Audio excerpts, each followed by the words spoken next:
Sadhguru, what can I do for my guru? How can I support you? I felt that I want to do something, I don't know what. The best thing you can do is don't poison yourself with all those things. That's the best thing you can do for your guru. I want all of you to remember this. The best thing that you can ever do for your guru, if at all if you feel like you want to do, is that you drop your nonsense and grow.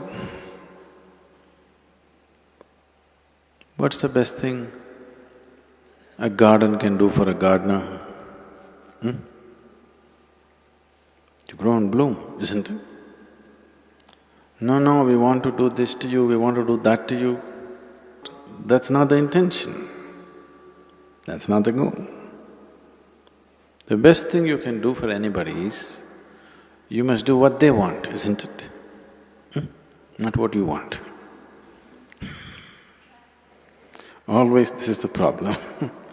The best thing you can do for anybody is, you must do what they want. All this activity, people who have known me early, I was an extremely taciturn person. I never said anything. There were days when I was not on silence, nor was I spiritual, okay? I was just there because most of the time, whether you went to school or college or wherever you went, whether the students spoke or the teachers spoke, everybody spoke such nonsense. Most of the time I chose to remain silent because I was terrified of their conversations. They opened their mouth. If they did not kill you with their bare breath, they kill you with horrible conversation.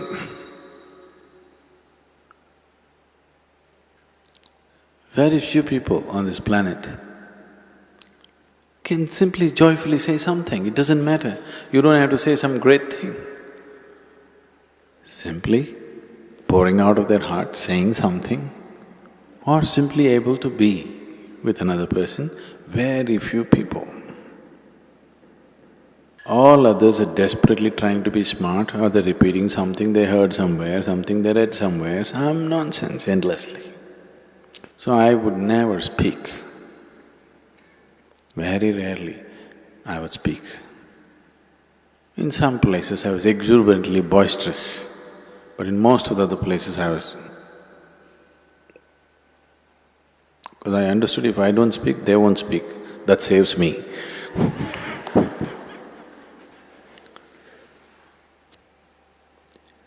So now all this endless talking, this activity, non-stop, doesn't matter where I am, constantly I'm in groups of people, not even with individual people, constantly with huge groups of people. Either in public, sitting behind a microphone, or wherever I walk, there are minimum 10 people around me. So, this is not my personal choice. This is a terrible need that there is in the world. That if you do not communicate the way people know, if you do not behave and act the way people know right now, if you don't walk 2 steps with them, you can never walk them in a different direction. So, there is nothing you can do. The best thing you can do is you grow and blossom.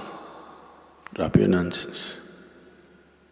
Your past nonsense, you leave it to me, present nonsense you handle. If you do that, that's the best thing. Now suppose you died, even if I died, I will not stop the spiritual part of my activity. So I'm not so concerned about that. Yes, we're concerned. The foundation could be hurt, activity could be hurt, but not the spiritual part of the work. The concern is that people will be here and if they don't grow,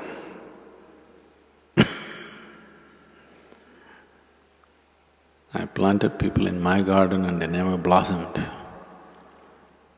That I'm terrified of.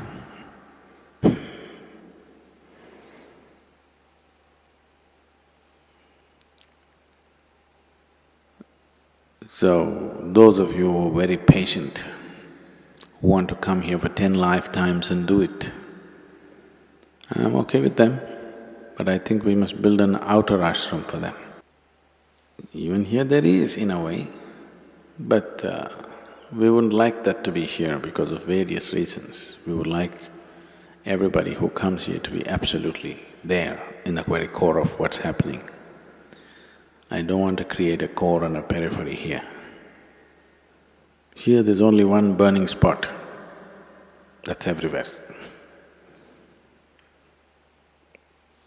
So, if you've seen the popcorn? You never seen popcorn? It's just a damn corn, how it floured, the right amount of heat. But some get burnt, some won't pop. That's because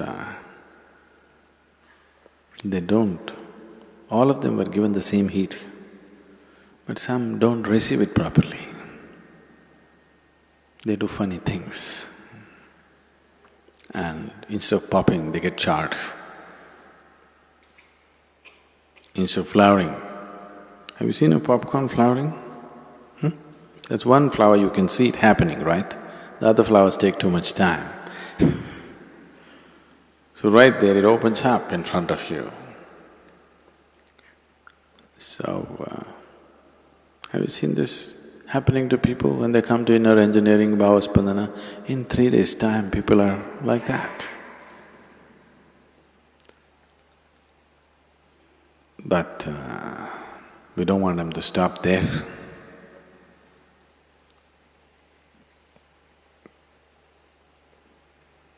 Because we are Attanika Asapadu people.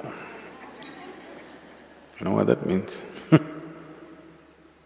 We desire for everything, we don't desire for this much growth or that much growth. We are not willing to settle for anything less than the whole. If you are willing to settle for peace, we could settle you very easily. If you're willing to settle for love, we would settle you very easily. If you're willing to settle for blissfulness, we could settle you very easily. But we are Attanika Asapadu. We won't settle for anything. We want it all. Because of that kind of mode, it's just on and on and on. If you're willing to settle for any one of those things, peace, love, satisfaction, happiness, we could have settled you up very easily. So if you just want to settle for any one of them, it's okay, it's your choice. But and you need not be in the core of things. You could be anywhere and still do that,